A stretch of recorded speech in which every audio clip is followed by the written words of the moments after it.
यस भिडियोमा हामी BBS second इयरको economics अन्तर्गत मोनेटरी पोलिसी यानी कि मौद्रिक नीति भनेको के हो, यसका उद्देश्य तथा महत्त्वहरू के हुन्छन्, मौद्रिक नीति कसले जारी गर्छ, मौद्रिक नीति किन जारी गर्छ, मौद्रिक नीतिका प्रकारहरू के हुन् तथा मौद्रिक नीतिका उपकरणहरूबारे समग्रमा हामी चर्चा गर्नेछौँ। बीबीएस को सेकेन्ड इयर म्याक्रो इकोनोमिक्स अन्तर्गत यो टपिक एकदमै इम्पोर्टेन्ट टपिक हो।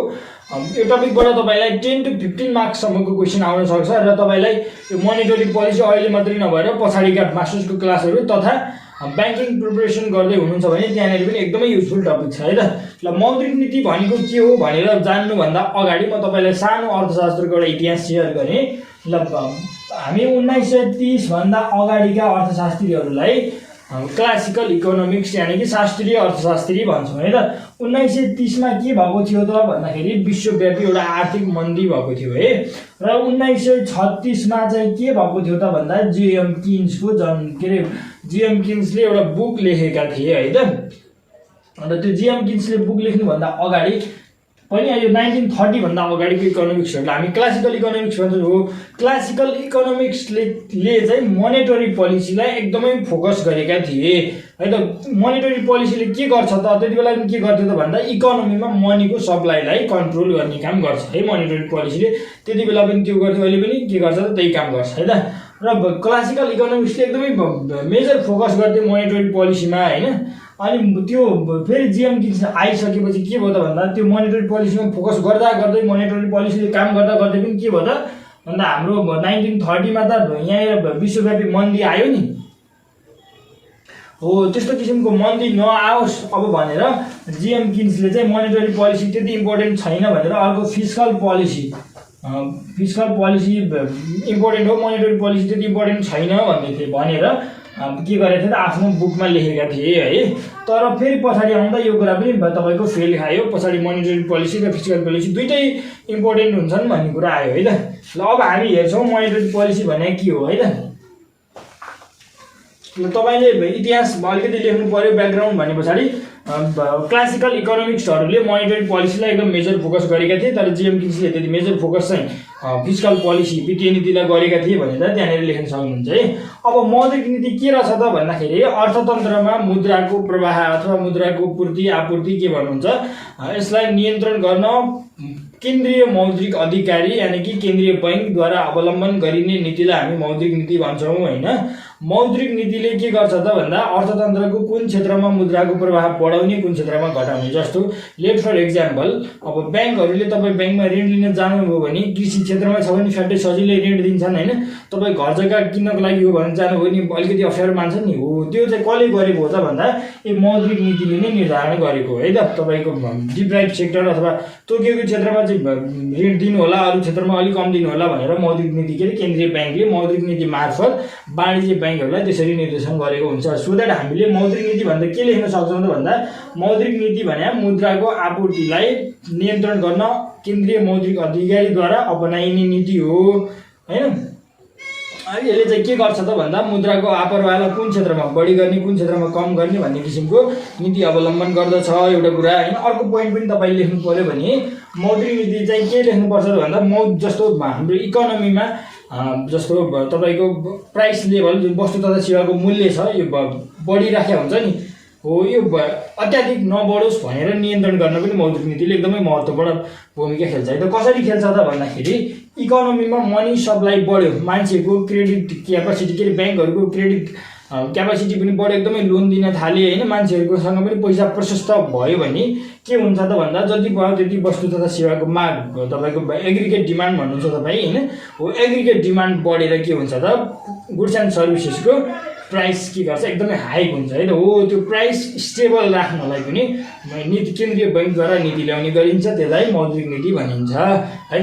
अब नेपालको हकमा चाहिँ के छ त नेपाल राष्ट्र बैंक ऐन 2058 आएपछि सो ऐनको दफा 44 ले दिएको अधिकार प्रयोग गरी 2059-60 देखि नेपाल राष्ट्र बैंकले मौद्रिक नीति जारी गर्ने गर्दछ है। ल यति कुरा भन्दा हामीले मौद्रिक नीतिको बारेमा लेख्नु पर्दैन है। ल हामी अब यस पछाडि मौद्रिक नीतिका उद्देश्यतर्फ जान्छौँ। उद्देश्य मात्रै पनि 10 मार्क्समा आउन सक्छ है किनकि एकदम मेजर इम्पोर्टेन्ट कुरा हुन् यिनीहरू। मेजर तपाईँको मौद्रिक नीतिले पहिले स्टेबिलिटीको कुरा भन्छ है त, मूल्य तथा आर्थिक स्थायित्व। मूल्य स्थायित्व भने के त, पहिलो मूल्य स्थायित्व जस्तो लेट एक्जाम्पल तपाईँ चामलको कुरा गर्नुहोस्। ल अघि 1 महिना अगाडि तपाईँ जाँदाखेरि 100 पर केजी रहेछ होइन, अनि आज गएर तपाईँ 1 महिनाको लागि एउटा बोरा चामल ल्याउनु भएको थियो, आज सक्यो। अहिले जाँदाखेरि त चामल त त्यो त तपाईँको 200 पर केजी भइसक्यो भन्नुहुन्छ साहुजीले, छक्कै पर्नुभयो है त, एकैचोटि डबल भएको छ। यस्तो कसरी भयो त भन्दा त्यो चाहिँ मौद्रिक नीतिले त्यहाँनिर काम गर्न सकेन। यदि यसरी प्राइस चाहिँ बढ्न दिनु हुँदैन थियो। अब त्यो प्राइस बढ्न नदिनलाई मौद्रिक नीतिले के गर्नु पर्थ्यो त भन्दाखेरि, जस्तो आर्थिक स्थायित्व गर्नलाई मान्छेसँग प्राइसको जुन तपाईँको मनीको लेभल छ, इकोनोमीमा जुन प्राइस लेभल छ, त्यसले तपाईँको मनीको लेभल छ, तपाईँको मनीको पूर्ति भन्नुहुन्छ जुन तपाईँ मनी सप्लाई हो, त्यो मनी सप्लाईमै कन्ट्रोल गरे भए के हुन्थ्यो त भन्दा प्राइस लेभल यति माथि पुग्दैन थियो भन्ने मान्यता राख्छ है त। मनी सप्लाई कन्ट्रोल गरेपछि के हुँदो रहेछ त भन्दा इन्फ्लेसनलाई पनि कन्ट्रोल गर्न सकिँदो रहेछ है। अनि सधैँभरि फेरि इन्फ्लेसन मात्रै हुन्छ भन्ने छैन, कुनै बेला डिफ्लेसन पनि हुनसक्छ है त। डिफ्लेसन भयो भने पनि समस्या हुन्छ। अब यहाँनिर तपाईँले अर्को कुरा के जान्नुपर्छ भने इन्फ्लेसन हुँदा कसलाई समस्या पर्छ, डिफ्लेसन हुँदा कसलाई समस्या पर्छ। जस्तो इन्फ्लेसन भयो त्यहाँनिर अब को मान्छे मारमा पऱ्यो त भन्दा तपाईँ हामी जस्तो जसको फिक्स्ड इन्कम छ, जस्तो हाम्रो 20 महिनाको तलब ल मान्नुहोस् 40,000 महिना तलब छ भने अब हामीले त 100 रुपियाँ केजी चामल हुँदा पनि उति किन्नु पर्थ्यो, यो चामल 200 पर केजी हुँदा पनि उति किन्नुपर्छ होइन।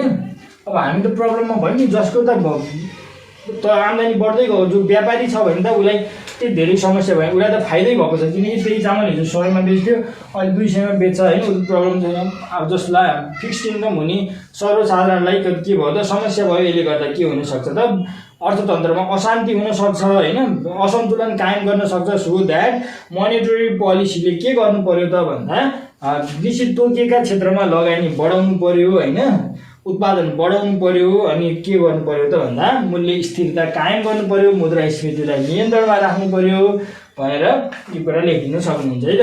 अर्को कुरा छ विदेशी विनिमय दर र शोधानन्तर स्थिरता है, शोधानन्तर स्थिरता है त। विदेशी विनिमय दर जस्तो मान्नु हाम्रो नेपालको 160 रुपियाँ छ भने, नेपालको 160 रुपियाँ छ भने भारतको 100 हुन्छ होइन है, आइसी चाहिँ 100 हुन्छ र हाम्रो कति छ त 126 नेपाली रुपी छ भने कति हुन्छ त $1 हुन्छ।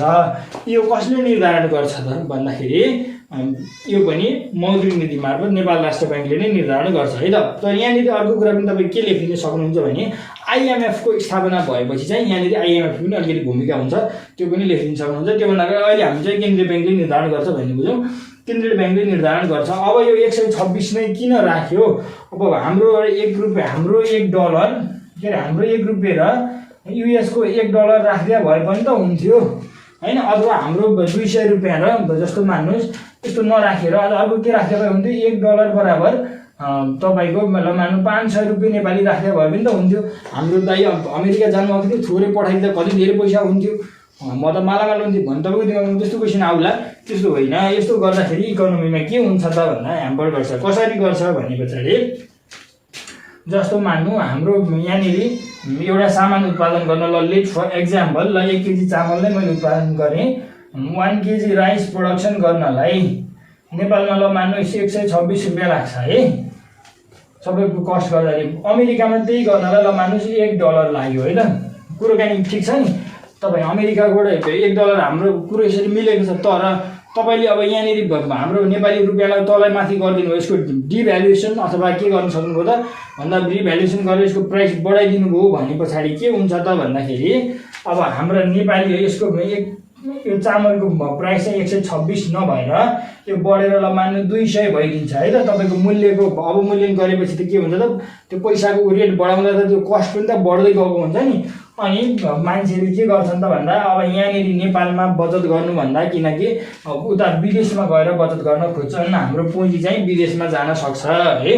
यसरी हामीले विनिमय दर स्थिरता राख्नुपर्छ। र अर्को शोधानन्तर स्थिरता भनेको के हो र यो विदेशी विनिमय दर स्थिरता भएन भने के हुन्छ त भन्दाखेरि हाम्रो ट्रेड ब्यालेन्स बिग्रिन्छ अथवा ब्यालेन्स अफ पेमेन्ट बिग्रिन्छ। कसरी बिग्रिन्छ त भन्दा यो शोधानन्तर स्थिति भनेको के हो भने हामीले विदेशबाट आयात गर्ने सामान र विदेशमा हामीले निर्यात गर्ने सामान यो बिचको फरक के हुनु पर्यो त पोजिटिभै हुनु पर्यो है। हामीले धेरै पैसा बाहिर पठाएको धेरै पैसा बाहिरबाट आर्जन गरेको हुनु पर्यो र हामीसँग विदेशी विनिमय सञ्चित हुनु पर्यो। यसले त्यति कुरा भन्छ है। हाम्रो देशमा अहिले के छ त भन्दा यो विदेशी विनिमय सञ्चित घट्दो गएको छ। यसरी घट्नु भएन, यसलाई स्थिर राख्नु पर्यो। र किन घट्नु भएन, हामीसँग फेरि किन चाहियो विदेशी विनिमय भन्दाखेरि हामीलाई कुनै विकास निर्माणका सामानहरू अत्यावश्यक सामानहरू चाहिँ जस्तो तपाईँलाई डोजर किन्नु पर्यो भने हामीसँग विदेशी पैसा 1 रुपियाँ पनि छैन भने जापानले तपाईँलाई डोजर दिन्छ दिँदैन नि हो। सो द्याट हाम्रो शोधानन्तर स्थिरता पनि कायम हुन जरुरी छ। फरेन एक्सचेन्ज रिजर्भ पनि कायम हुनु जरुरी छ। फरेन एक्सचेन्ज रेट पनि के हुनुपर्छ स्थिर हुनु जरुरी छ भनेर यहाँनिर लेखिदिन सक्नुहुन्छ। र अर्को मेजर इम्पोर्टेन्ट कुरा रोजगारीको स्तरमा वृद्धि गर्नु। अब रोजगारीको स्तरमा वृद्धि गर्नु, अब योभन्दा म 1930 भन्दा अगाडिकै कुरामा गएँ। 1930 भन्दा अगाडिका इकोनोमिक्सहरूले इकोनोमीमा 100% इम्प्लोइमेन्ट हुन्छ। 1-2 जना फ्याट्टाफुट्टा बेरोजगार निक्ल्यो भने त्यो कुनै समस्याको कुरा होइन, त्यो 2-4 दिनमा आफै समाधान हुन्छ भनेर भन्थे। तर किन्सको उत्पत्ति पछाडि तपाईँको इकोनोमी आइसके पछाडि के भयो त रोजगारी पनि समस्याको कुरा हो। रोजगारी पनि के गर्नुपर्छ त 100% त पुर्याउनै सकिँदैन, तर यसलाई चाहिँ के गर्न सक्छ उच्च दरमा लैजानुपर्छ भनेर किन्सको इकोनोमी भन्यो। अब फेरि मौद्रिक नीतिले कसरी गर्छ त रोजगारी सिर्जना भन्नुभयो भने मौद्रिक नीतिले वाणिज्य ब्याङ्कहरूसँग भएको पैसालाई कहाँ लगाउनु भन्छ, जहाँनिरबाट रोजगारी सिर्जना हुन्छ त्यहाँनिर लगाउनु। जस्तो उद्योग धन्दा कल कारखानाहरू खोल्नलाई सहजीकरण गरिदिन्छ। तपाईँको घर जग्गा किन्ने सेयर किन्ने लोनलाई रोकिराखेको हुन्छ नि मौद्रिक नीति मार्फत अनि सर्कुलर मार्फत राष्ट्रहरूले हो। त्यो किन गरियो त भन्दा त्यो पैसा त्यहाँ जानुको सट्टा कुनै उद्योग धन्दामा जाओस्, कुनै कृषि क्षेत्रमा जाओस्, कुनै तपाईँको इन्फ्रास्ट्रक्चर डेभलपमेन्टमा जाओस् र रोजगारीको स्तरमा वृद्धि होस् भनेर मौद्रिक नीतिले त्यस्तो खालको नीति ल्याइएको है त। अर्को आर्थिक उच्च वृद्धि दर हासिल गर्नु भनेर चाहिँ हामीले सम्पूर्ण कुराहरू प्राप्त गरिसकेपछि के हुन्छ त भन्दाखेरि इकोनोमीमा प्रोडक्सनको लेभल बढ्छ होइन। प्रोडक्सन आर्थिक वृद्धि दर भन्नु नै जिडिपीमा भएको वृद्धि हो। प्रोडक्सन बढिसकेपछि जिडिपी त यतिकै बढ्छ भनेर लेखिदिन सक्छौँ है। र अर्को छ असमानता कायम गर्नु। जस्तो के अरे असमानता कम गर्नु। असमानता चाहिँ कस्तो किसिमको भन्दा आर्थिक असमानता जस्तो त्यो आर्थिक असमानता भने धनी मान्छे व्यापक रूपमा धनी हुँदै गए, गरिब मान्छे दिन प्रतिदिन झन् गरिब हुँदै गए भने के गर्ने त भन्दाखेरि त्यस्तो बेला गरिब हुनुका कारणहरू के छन् त मान्छे बेरोजगार भएर गरिब भएको हुनसक्छ होइन, आय आर्जनको कुनै स्रोतै नभएर गरिब भएको हुनसक्छ हो। त्यस्तो किसिमको हो भने के गर्नु पर्यो घरेलु तथा साना उद्योग खोल्न सहयोग गर्छ है त। मौद्रिक नीतिले बिना ढितो ऋण दिने साना उद्योगहरू कृषिको लागि अनि तपाईँको महिला उद्यमीको लागि बिना कर्जा बिना ढितो ऋण दिने त्यस्ता खालका कुराहरू मौद्रिक नीतिले ल्याउँछ र के गर्छ त आर्थिक असमानता हटाउन अथवा घटाउन कम गर्छ है। यो घटाउन भनेर लेख्दा राम्रो हुन्छ, हटाइहाल्न त सकिँदैन। र यो आर्थिक असमानता यस्तो किसिमको समस्या नेपाल जस्तो विकासोन्मुख देशको मात्रै होइन, अहिले विश्वव्यापी विकसित देशहरूको पनि यो समस्या हो है त। धनी मान्छेहरू झनपछि धनी बन्दै गएका छन् होइन, र गरिब मान्छे झनपछि झन् गरिब बन्दै गएका छन् है त। यो कुरा हामीले लेखिदिन सक्छौँ। र यहाँनिर यो उद्देश्यलाई बुझ्नलाई म मौद्रिक नीतिको प्रकार तपाईँलाई अलिकति बुझाउँछु। ल मौद्रिक नीति 2 प्रकारका हुन्छन् है। तपाईँ यो कुरालाई अझै पनि डिपमा म बुझाउँछु तपाईँलाई। ल मौद्रिक नीति एउटा हुन्छ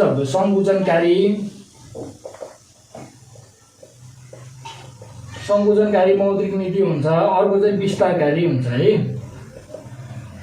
कसरी सङ्कुचनकारी हुन्छ कसरी विस्तारकारी हुन्छ यसलाई डिपमा नहेर्नु। यदि तपाईँले अहिले के बुझ्नु भने सङ्कुचनकारी मौद्रिक नीति भने अर्थतन्त्रमा थोरै पैसा पठाउने अथवा भएको पैसा तान्ने भन्ने हो होइन। विस्तारकारी भने इकोनोमीमा पैसा पठाउने, अर्थतन्त्रमा धेरै पैसा पठाउने विस्तार गर्ने भन्ने किसिमको मुद्दा है त। अब मूल्य स्थिरता र आर्थिक जस्तो मूल्य पनि तपाईँको कोही बेला हाई भएको हुनसक्छ होइन, इन्फ्लेसनको बेला छ भने एकदम व्यापक रूपमा मूल्य बढेको हुनसक्छ। सधैँभरि त्यस्तो नहुन सक्छ नि, सबै देशमा एउटै होला त। मौद्रिक नीति त विश्वभरि एउटै कुरा हो मौद्रिक नीति भने, तर यी हाम्रा उद्देश्य छन् नि मौद्रिक नीतिको उद्देश्यहरू यिनी समयअनुसार फेरिन सक्छन् है त। देशअनुसार परिस्थिति अनुसार मौद्रिक नीति फरक के अरे मौद्रिक नीतिका उद्देश्यहरू फरक हुन सक्छन्। कुनै बेला प्राइस वस्तु र सेवाको मूल्य एकदमै घट्यो, त्यस्तो बेलामा पनि के गर्नु पर्यो त फेरि मूल्यलाई बढाउनु पर्यो नि त। मौद्रिक नीतिले त्यो पनि हेर्नु पर्यो नि हो। त्यति बेला मूल्य एकदम बढेको छ भने मौद्रिक नीतिले सङ्कुचनकारी मौद्रिक नीति मार्फत के गर्न सक्छ त भन्दा मूल्य नियन्त्रण गर्न सक्छ होइन। होइन मूल्य एकदमै घटेको छ, डिफ्लेसन भएको छ भने पछाडि त्यो बेला पनि त मान्छे अप्ठ्यारामा पर्छ नि। हो त्यति बेला विस्तारकारी मौद्रिक नीति मार्फत के गर्न सक्छ त भन्दाखेरि मूल्य तपाईँको मूल्य जुन बढिरहेको हुन्छ त्यसलाई के अरे घटिरहेकोलाई कन्ट्रोल गर्न सक्छ विस्तारकारी मौद्रिक नीति भएपछि। अब मनीको फ्लोलाई बढाउने भने विस्तारकारी रहेछ, मनी फ्लो घटाउने भने सङ्कुचनकारी रहेछ। मनीको फ्लो इकोनोमीमा बढ्यो भने एग्रिगेट डिमान्ड बढ्छ।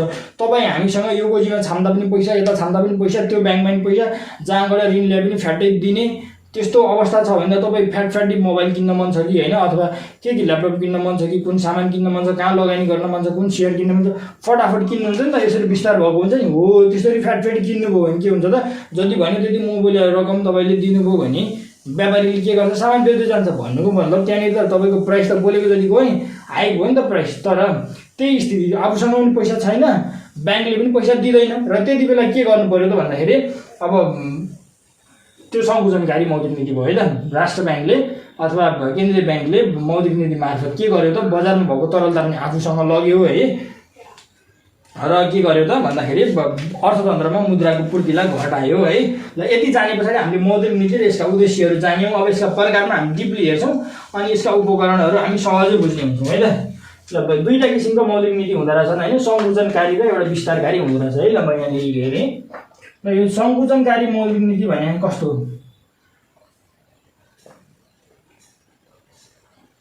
सङ्कुचनकारी मौद्रिक नीति भने चाहिँ यो कन्ट्राक्सनरी मोनिटरी पोलिसी भन्छ है यसलाई। सङ्कुचनकारी मौद्रिक नीति भने चाहिँ मौद्रिक नीतिका आफ्नै उपकरणहरू छन् है। ती उपकरणहरू मार्फत के गरिन्छ त भन्दा अर्थतन्त्रमा है, जस्तो म तपाईँलाई भन्छु, एउटा यहाँ नेपाल राष्ट्र ब्याङ्क भन्ने छ, एउटा एनआरबी भन्ने छ होइन, अनि यहाँनिर थुप्रा ब्याङ्कहरू छन्, जस्तो कृषि विकास ब्याङ्क छ है, राष्ट्रिय वाणिज्य ब्याङ्क छ, अनि नेभिल ब्याङ्क छ,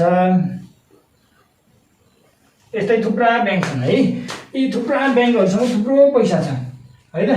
त्यो थुप्रो पैसालाई राष्ट्र ब्याङ्कले के गर्यो त भन्दा आफू कहाँ लग्यो भने के हुन्छ, यो भएन इकोनोमी हो है। तपाईँ इकोनोमी पढिसक्नु भएको छ होइन, इकोनोमी 2 सेक्टर 3 सेक्टर हेरिसक्नु भएको छ। इकोनोमी भने के हो भनेर तपाईँलाई जानिसक्नु भएको छ, यहाँनिर मैले भनिरहनु परेन होइन। यदि जान्नुभएको छैन भने त्यो भिडियो हेर्नु होला है। र यहाँनिर इकोनोमीमा थुप्रो पैसा छ, त्यो पैसा नेपाल राष्ट्र ब्याङ्कले लैजान खोज्छ मोनिटरी पोलिसी मार्फत। कसरी लैजान्छ, यतिकै पैसा ल्याऊ भनेर ब्याङ्कले दिन्छ नि त, दिँदैन नि। हो मोनिटरी पोलिसीका इन्स्ट्रुमेन्टहरू छन् क्या, एउटा CRR भन्ने हुन्छ, क्यास रिजर्भ रेसियो भन्छ है यसलाई। तपाईँले यो पनि लेख्नुपर्छ है सङ्कुचनकारी मौद्रिक नीतिले। क्यास रिजर्भ रेसियो भने एउटा ब्याङ्कले 100 रुपियाँ जम्मा गर्यो भने 3 रुपियाँ लगेर कहाँ राख्नुपर्छ त, एनआरबीमा राख्नुपर्छ भन्ने अहिलेको प्रावधान छ है। भन्नुको मतलब यिनीहरूले 100 कमाएर 3 रुपियाँ राख्नुपर्छ। अब यहाँनिर तपाईँको दिमागमा के आउला भने 3 त राख्नुपर्छ सबैले, पहिले पनि राखेको अहिले पनि। अब मोनिटरी पोलिसीले सङ्कुचनकारी गर्यो भने यो 3 बाट बढाइदिएर 5% राख्नुपर्छ भन्छ नि त। यहाँ पो भन्दा 100 को 5 भयो त। ब्याङ्कहरूले त अरबौँ पैसा गरेर राख्नु पऱ्यो नि त, धेरै पैसा खरबौँ पैसा जम्मा गरेका हुन्छन्, अनि अरबौँ पैसा एनआरबीमा गयो। यसरी के भयो त, सङ्कुचन भयो क्या, अलिकति पैसा घट्यो। अब यति तपाईँले बुझ्नु पऱ्यो, सङ्कुचनकारी मौद्रिक नीति भने अर्थतन्त्रमा मनीको फ्लोलाई एकदमै कन्ट्रोल गर्ने हो। ब्याङ्क एन्ड फाइनेन्सियल इन्स्टिट्युसन्सको लेन्डिङ क्यापासिटीलाई एकदमै जेरै पारिदिने हो क्या, एकदम घटाइदिने है त, त्यति बुझ्नुहोस्। र अर्को यहाँ अर्को SLR भन्ने हुन्छ है। यो SLR भन्ने चाहिँ कस्तो हो त भने यो फेरि स्ट्याचुअरी लिक्विडिटी रेसियो भन्छन् होइन, वैधानिक तरलता अनुपात भन्छ। यसले पनि के भन्छ त, CRR प्लस तपाईँ अरू पैसा पनि राख्नुहोस् भनेर यसले 5% भनेको थियो भने अब बढाएर 7 बनाइदिएला है। हो यसरी विभिन्न न्युमा पैसा चाहिँ कहाँ जाने भयो त, नेपाल राष्ट्र ब्याङ्कमा जाने भयो, अर्थतन्त्रमा पैसा घट्ने भयो है। र SLR मात्रै भन्ने छैन, अझ ब्याङ्क रेटहरू बढाइदिन्छ। ब्याङ्क रेट भने कस्तो त, म यो पनि तपाईँलाई भनिहालेँ। ब्याङ्क रेट अथवा हामी त्यसलाई डिस्काउन्ट रेट पनि भन्छौँ। ब्याङ्क रेट भने जस्तो राष्ट्रिय वाणिज्य ब्याङ्कले नेपाल राष्ट्र ब्याङ्कसँग पैसा लिनु पर्यो भने के गर्छ, यो ब्याङ्क रेटमा पैसा लिने हो है। ल मान्नुहोस् त्यो 5% थियो भने अब पैसा लाने हो भने चाहिँ तपाईँलाई म त 9% चार्ज हान्छु नि भनिदिन्छ राष्ट्र ब्याङ्कले। जसरी राष्ट्रिय ब्याङ्कलाई पैसा लिनै सकेन, अब भएको जति पैसा थुप्रेर गएर सरकारको खातामा राष्ट्र ब्याङ्कमा बस्यो, ब्याङ्क त खाली भयो। अब खाली भइसकेपछि के हो त स्थिति भन्दाखेरि अब त बैङ्कले लगानी गर्न सक्छन् त सक्दैनन्। अब राष्ट्र ब्याङ्कले किस्तीमा दिन्छस् भने त्यही अन्त चाहिँ दिनलाई पैसा छैन है भन्छ क्या। यस्तो खालको सिचुएसनमा हामीले कन्ट्राक्सनरी मोनिटरी पोलिसी यानि कि सङ्कुचनकारी मुद्रा के अरे मौद्रिक नीति भन्छौँ है। अर्को हुन्छ ठ्याक्कै उल्टो फेरि विस्तारकारी मौद्रिक नीति। अब यहाँनिर यत्रो बुझ्नु भएको थियो नि, ठ्याक्कैलाई उल्टो पारेर बुझ्नु, त्यो विस्तारकारी हुन्छ। भन्नुको मतलब राष्ट्र ब्याङ्कबाट फेरि विभिन्न नियममा कति पैसा फेरि ब्याङ्क एन्ड फाइनेन्सियल इन्स्टिट्युसनमा आयो। CRR पनि 3 बाट घटाएर 2 बनाइदियो, SLR पनि 5 बाट घटाएर 3 बनाइदियो, ब्याङ्क रेट अहिले 2% मा लग्यो। यसरी के गरेर ब्याङ्कमा पैसा वालछेल भयो भने के हुन्छ, अब ब्याङ्कले लेन्ड गर्न सक्छन्, लेन्डिङ क्यापेसिटी बढ्यो, अर्थतन्त्रमा के गर्नुभयो त ऋणहरू धेरै क्रेडिट क्रिएसन गर्ने क्या यिनीहरूले। अनि पैसा धेरै भएपछि के भयो, समग्र माग पनि बढ्दै जान्छ, एग्रिगेट डिमान्ड बढ्छ भनिन्छ है त। र अब यहाँनिर तपाईँले लेख्नु पर्दा के लेख्ने त, एक्जाममा यस्तो किचिर बनाएर त भएन होइन। लेख्दाखेरि के लेख्नु होला भन्दाखेरि मौद्रिक नीतिले आफ्ना विभिन्न उपकरण मार्फत अर्थतन्त्रमा मुद्रा उपकरण मार्फत भनेर ब्राकेटमा जस्तै CRR, SLR, ब्याङ्क रेट लेखिनु है। यिनी 3टा मेजर उपकरणहरू हुन्। यिनी उपकरणहरू मार्फत अथवा यी उपकरणहरू बढाइदिएर भन्दा पनि उपकरणहरू मार्फत अर्थतन्त्रमा रहेको मुद्रालाई सोझेर केन्द्रीय बैङ्कमा लान्छन् अथवा के गर्छन् त भन्दा अर्थतन्त्रमा मुद्राको फ्लोलाई घटाउँछन् भनी त्यसलाई हामी के भन्छौँ त भन्दा सङ्कुचनकारी मौद्रिक नीति भन्छौँ भनेर यति लेखिँदा पुग्छ है। अर्को विस्तारकारी मौद्रिक नीति भने फेरि के रहेछ भन्ने कुरा होला है त।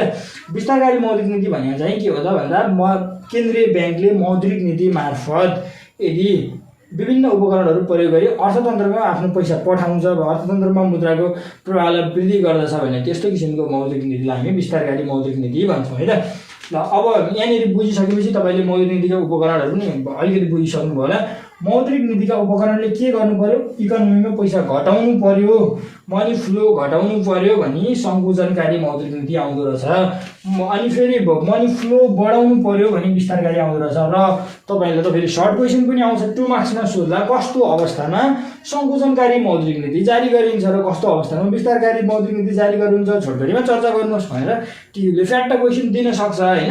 र त्यस्तो अवस्थामा के लेख्ने त भन्दा अब तपाईँ आफै अलिकति बाठो भएर सोच्ने, अब कस्तो बेलामा चाहिँ अर्थतन्त्रमा पैसा घटाउनु पर्ला, कस्तो बेलामा बढाउनु पर्ला त भन्दाखेरि जुन बेला प्राइस लेभल हाई छ, पैसा वालछेल भएपछि न हाई न्यू प्राइस लेभल होइन, प्राइस लेभल यानि कि तपाईँको इन्फ्लेसन भनौँ होइन, इन्फ्लेसन छ जुन बेला इन्फ्लेसन छ, प्राइस लेभल हाई भएको बेला छ यो भन्दा नि इन्फ्लेसन जुन बेला इन्फ्लेसन छ, इन्फ्लेसन कति बेला हुन्छ भन्दा इन्फ्लेसन र मनी फ्लो, यो मनी सप्लाई, यो मनी सप्लाई हो है, मनी सप्लाई र यसको डाइरेक्ट रिलेसन हुन्छ। यदि मनी सप्लाई बढ्यो भने इन्फ्लेसन पनि बढेको हुन्छ है त। यहाँनिर हेरौँ है त, मनी सप्लाई हामी हेर्ने कुरा यो होइन। यो हेर्दाखेरि इन्फ्लेसन भएको बेलामा, इन्फ्लेसन हाई रेटको छ भने त्यस्तो बेलामा कस्तो नीति ल्याउनु पर्यो त भन्दा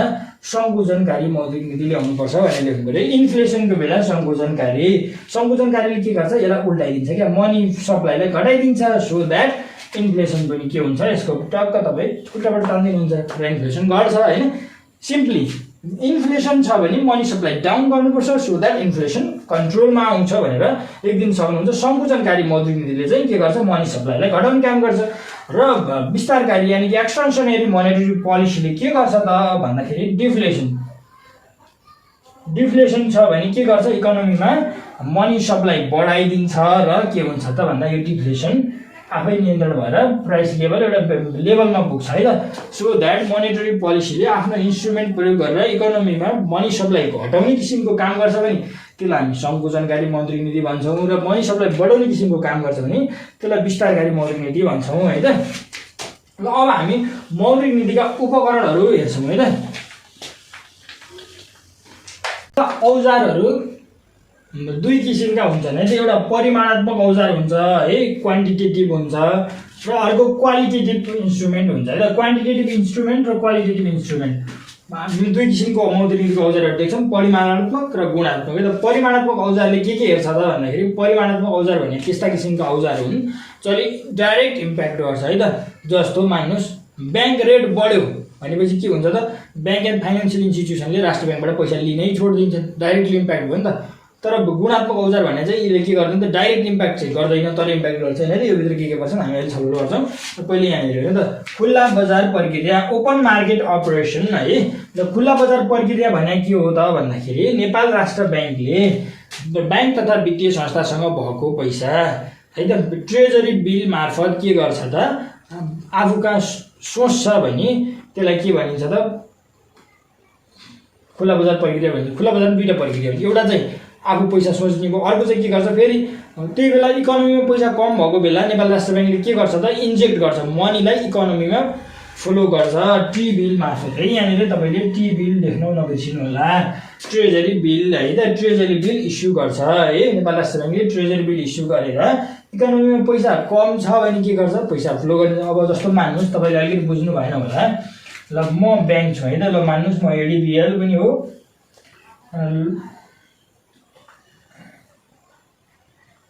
र आरबिबी पनि हो है, र यहाँ नेभी ब्याङ्क पनि हो है त, र यदि ब्याङ्क हो मसँग पैसा छ है पहिला। अब यहाँनिर अर्को राष्ट्र ब्याङ्क छ है, अब हामीसँग पैसा टन्नै छ, ब्याङ्क एन्ड फाइनेन्सियल इन्स्टिट्युसनमा अग्रौँ पैसा थुप्रिया छ भने राष्ट्र ब्याङ्कले के गर्छ, एउटा टी बिल नामको हुन्छ है त, टिबी अर्थात् टी बिल, ट्रेजरी बिल। यो ट्रेजरी बिल के गर्छ, राष्ट्र ब्याङ्कले मलाई बेच्यो भने के हुन्छ त, मसँग ट्रेजरी बिल आउँछ है। अब राष्ट्र ब्याङ्कसँग के जान्छ, क्यास जान्छ, पैसा जान्छ है त। ट्रेजरी बिल आए पछाडि पैसा गयो, अब इकोनोमीमा पैसा त छैन नि, ट्रेजरी बिल छ, ट्रेजरी बिल छ, फेरि भोलि बिहान पैसाको हाहाकार भयो, के गर्छ त राष्ट्र ब्याङ्कले छिटो छिटो गरौँ ल, त्यो ट्रेजरी बिल मलाई दिइहाल्नु त, म तपाईँलाई पैसा दिन्छु भनेर फेरि भोलि बिहान त्यो ट्रेजरी बिल लैजान्छ। यो चाहिँ मार्केट अपरेसन चलिरहेको छ है त, यो साइकलमा भइरहन्छ है। हो यति कुरा, ट्रेजरी बिल कति बेला ब्याङ्कले लिँदा रहेछन्, जति बेला अर्थतन्त्रमा पैसा धेरै छ होइन, कति बेला चाहिँ सेन्ट्रल ब्याङ्कले लिँदो रहेछ, जति बेला अर्थतन्त्रमा पैसा पठाउनु पर्ने छ। त्यति कुरा सम्झिनु है। ट्रेजरी बिल भन्ने एउटा इन्स्ट्रुमेन्ट हो अफ मोनेटरी पोलिसी, यसले के गर्दछ त मनी सप्लाईलाई घटाउनु बढाउन राष्ट्र ब्याङ्कलाई हेल्प गर्दो रहेछ होइन। र यस पछाडि अर्को छ ब्याङ्क रेट, बैङ्क दर। बैङ्क दर भने के हो त भन्दा, बैङ्क तथा वित्तीय संस्थाले राष्ट्र ब्याङ्क मार्फत पैसा लिनु पर्यो, ऋण लिनु पर्यो भने त्यति बेला तिर्नुपर्ने इन्ट्रेस्ट रेटलाई हामी ब्याङ्क रेट भन्छौँ होइन। ब्याङ्क रेटलाई बढाइयो भने के हुन्छ त, बैङ्क तथा वित्तीय संस्थाले केन्द्रीय ब्याङ्कबाट पैसा लिन, ऋण लिन चाहँदैनन्, जसले गर्दा अर्थतन्त्रमा के हुन्छ त मुद्राको अलिक सङ्कुचन हुन्छ भन्ने मान्यता राखिन्छ है। र ब्याङ्क रेट घटाइयो भने के हुन्छ, धेरै ऋण लिएर पनि यता लगाउनु पाउँदैन, किनभने ब्याङ्कले यता जस्तो मान्नुहोस् 14% जस्तोमा ग्राहकलाई कर्जा दिन पाइरहेको छ, त्यति बेला राष्ट्र ब्याङ्कले नै 14%मा लगाऊ भन्यो भने पैसा लिन्छ त, लिँदैन नि। हो यो 14 झारेर 5%मा लगिदियोस्, 2%मा लगिदियोस् त कति लिन्छन् पैसा, त्यसपछि थाहा हुन्छ है त। हो ब्याङ्क रेट भने के रहेछ त, यो पनि एउटा मोनेटरी पोलिसीको एउटा मेजर इन्स्ट्रुमेन्ट रहेछ, जसले के गर्दो रहेछ, ब्याङ्क सेन्ट्रल ब्याङ्क मार्फत तपाईँ कमर्सियल ब्याङ्कहरूलाई पैसा दिने बेलामा रेट अप्लाई गरिदिँदो रहेछ। र यो सिआरआर एसएलआरलाई तपाईँले न्यूनतम मौजदात भनेर पनि लेख्न सक्नुहुन्छ, अथवा सिआरआर एसएलआर यसरी लेख्दा पनि हुन्छ है त। यो सिआरआर भने क्यास रिजर्भ रेसियो हो, एसएलआर भने स्ट्याचुरी लिक्विडिटी रेसियो। यिन दुईवटा कुरा न्यूनतम मौजदात भन्ने लेखा आज राम्रो होला, न्यूनतम मौजदात। यो न्यूनतम मौजदात दर, यो न्यूनतम मौजदात दरभित्र सिआरआर एसएलआर पर्यो भने यो दर बढाइयो भने के हुन्छ त भन्दा, ब्याङ्क तथा वित्तीय संस्थाले केन्द्रीय ब्याङ्कमा लगेर धेरै पैसा राख्नुपर्छ र अर्थतन्त्रमा पैसा के हुन्छ, सङ्कुचन हुन्छ, अलिकति के हुन्छ त मुद्रा तपाईँको प्राइस लेभलहरू एकदम मेन्टेन हुन्छ भनेर भन्न सक्नुहुन्छ। भने त्यही सिआरआर एसएलआर घटाइएको बेला के हुन्छ त फेरि अर्थतन्त्रबाट के अरे सेन्ट्रल ब्याङ्कबाट ब्याङ्क एन्ड फाइनेन्सियल इन्स्टिट्युसनमा धेरै मनी फ्लो हुन्छ भनेर लेखिदिन्छ। यदि तिनवटा मेजर कुरा हुन् मोनेटरी पोलिसीको तपाईँको परिमाणात्मक औजार यानि कि क्वान्टिटेटिभ इन्स्ट्रुमेन्ट एक मेजर चिन्ता हुन्छ। अब गुणात्मक औजार भनेर चाहिँ यहाँनिर के लेखिदिन सक्नुहुन्छ भने, यतिकै सिधै प्रेसर दिन मिलेन भने राष्ट्र ब्याङ्कले के गर्छ त भन्दा क्षेत्र निर्धारण गरिदिन सक्छ। क्षेत्र निर्धारण, यहाँनिर लगानीको क्षेत्र निर्धारण भन्नु न एकदम राम्रो, अझ त्यो चित्त सुनिन्छ। लगानीको क्षेत्र निर्धारण, लगानी क्षेत्र निर्धारण वाणिज्य ब्याङ्कहरूलाई के गर्छ त, यो क्षेत्रमा मात्रै पैसा लगाउनुहोस् है त भन्छ। अर्को कुरा नैतिक दबाब दिन्छ, नैतिक दबाब दिन्छ। कस्तो नैतिक दबाब, तपाईँ चाहिँ घर जग्गामा चाहिँ पैसा लगाउनु भयो भने ठिक हुने छैन है, तपाईँ चाहिँ पैसा कृषि क्षेत्रमा मात्रै लगाउनुहोस् है त, हाम्रो इकोनोमी बिग्रिँदै गएको छ भनेर यस्तो दबाब दिन्छ त। अर्को सेमिनारहरू हुन सक्छन्, गोष्ठीहरू हुन सक्छन्, विभिन्न कन्फरेन्सहरू हुन सक्छन्, यसरी गुणात्मक औजारहरू यसरी रहन्छन् है त। र हामीले समग्रमा मौद्रिक नीति भनेको के हो, अनि त्यस पछाडि मौद्रिक नीतिका उद्देश्यहरू के थिए, अनि यसका प्रकारहरू, अनि त्यस पछाडि यसको इन्स्ट्रुमेन्टहरू यदि जानिसक्यो र मोनेटरी पोलिसीबाट योभन्दा बाहिरबाट क्वेसन सोध्ने चान्सेस रहँदैन। यति कुरा जान्नु हो भने तपाईँलाई 10 to 15 मार्क्समा जति क्वेसन आयो भने तपाईँ लेख्न सक्नुहुन्छ। र योबाट सर्ट क्वेसन आयो भने जस्तो कुनै दुई मौद्रिक नीतिका परिमाणात्मक औजारहरू उल्लेख गर्नुहोस् भने पनि टक्कै खुल्ला बजार कारोबार, बैङ्क दर भनेर लेख्नुहुन्छ, यसको सर्ट तपाईँ टक्क लेखिदिनुहुन्छ 2-4 लाइनको, अनि टक्क हुन्छ है त। एक्जामको घरमा चाहिँ यति हुँदा हुन्छ है त। Thank you, good lock.